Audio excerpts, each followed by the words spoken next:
नमस्कार साथियों, आप देख रहे हैं डीएनआर इंडिया, जहां मिलती है आज की ताजा खबर और हर बड़ी खबर पर। तो चलिए बढ़ते हैं आज की ब्रेकिंग न्यूज। और आप किस जगह देख रहे हैं हमें बताइए। वीडियो अच्छा लगे तो लाइक करें, अपनी राय कमेंट में बताएं और डीएनआर इंडिया को सब्सक्राइब करना न भूलें। दिल्ली में चारकोट और सीआरपीएफ के 2 स्कूलों को सुबह ईमेल से बम की धमकी मिली। फायर ब्रिगेड और पुलिस तुरंत मौके पर पहुंची। जांच में कुछ भी संदिग्ध नहीं मिला, धमकी झूठी पाई।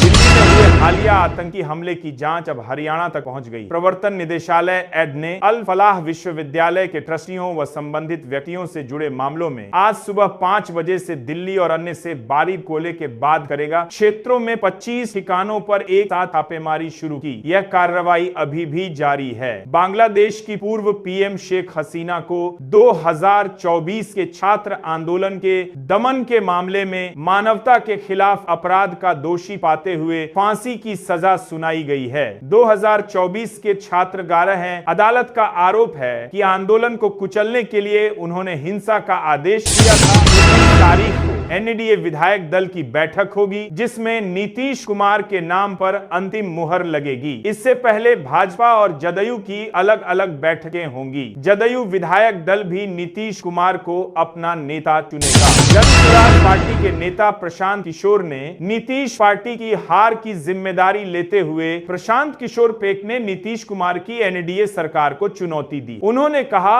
अगर सरकार 6 महीने में सिर्फ एक बड़ा काम कर दे तो वह राजनीति छोड़ देंगे। मेरठ के पत्थरखेड़ा में बाइक से जा रहे 3 युवकों पर 4 लोगों ने अचानक हमला कर दिया। सिर्फ 19 सेकंड में 45 डंडे मारे गए। 2 युवक किसी तरह भाग गए, लेकिन एक युवक सड़क पर गिरकर बेहोश हो गया। आगरा लखनऊ एक्सप्रेस वे पर कानपुर के अरौल के पास सोमवार देर रात करीब 3 बजे एक डबल डेकर बस अनियंत्रित होकर पलट गई। बस दिल्ली से बिहार के सीवान जा रही। हादसे में 3 लोगों की मौत हो गई।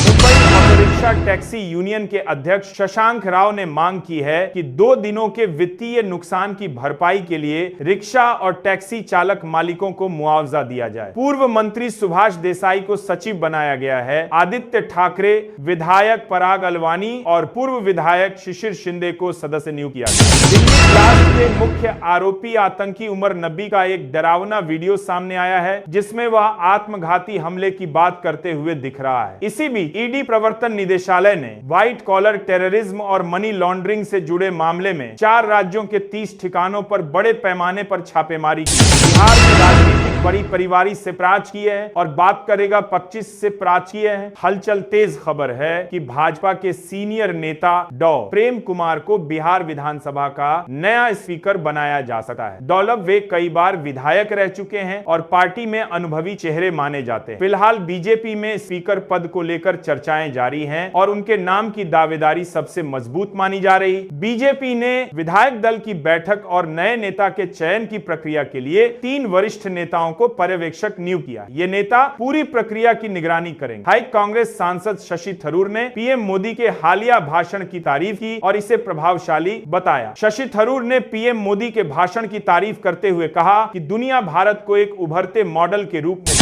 मुंबई के सांता क्रूज में 48 वर्षीय स्कूल वैन ड्राइवर को 3 छात्राओं से छेड़छाड़ के आरोप में गिरफ्तार किया गया। आरोपी बच्चों को प्राइवेट वैन से स्कूल ले जाता। शिकायत के बाद पुलिस ने शनिवार को कार्रवाई की। भारतीय वायुसेना 114 राफेल जेट खरीदना चाहती है, लेकिन उनकी ऊंची कीमत चिंता का कारण है। वहीं भारत का देसी तेजस मार्क 2 राफेल से लगभग आधी कीमत में मिलता है। ऐसे में 114 राफेल की कीमत में लगभग 250 तेजस मार्क 2 खरीदे जा सकते हैं। मॉस्को दौरे पर पहुंचे विदेश मंत्री एस जयशंकर ने इसको बैठक में आतंकवाद पर कड़ा संदेश। इस दौरान पाकिस्तान के विदेश मंत्री भी मौजूद थे और जयशंकर की कड़ी टिप्पणियों ने बैठक का माहौल गर्म कर दिया। आज सोना चांदी खरीदने का शानदार मौका है। कीमतों में आई जोरदार गिरावट ने बाजार को चौंका दिया है और खरीदारों की उमड़ती भीड़ बढ़ गई। कांगो एयरपोर्ट का एक वीडियो वायरल है जिसमें लैंडिंग के दौरान एक विमान अचानक आग का गोला बन जाता है। यह वही हादसा है जिसमें कांगो के एक सरकारी मंत्री का विमान कोलवेजी एयरपोर्ट पर उतरते समय क्रैश हो गया। भारत के 5 बड़े शहरों में जल्द ही शानदार सऊदी का मेगा शो शुरू होगा, जहां 3 दिनों तक संस्कृति और मनोरंजन का अनोखा अनुभव मिलेगा। इस इवेंट में कई आकर्षण पहली बार भारत में दिखाए जाएंगे। कश्मीर से लेकर उत्तराखंड तक कई जगहों पर तापमान लगातार गिर रहा है। पहाड़ों में बर्फीली हवाओं के चलते ठंड का असर बढ़ गया। News nation 2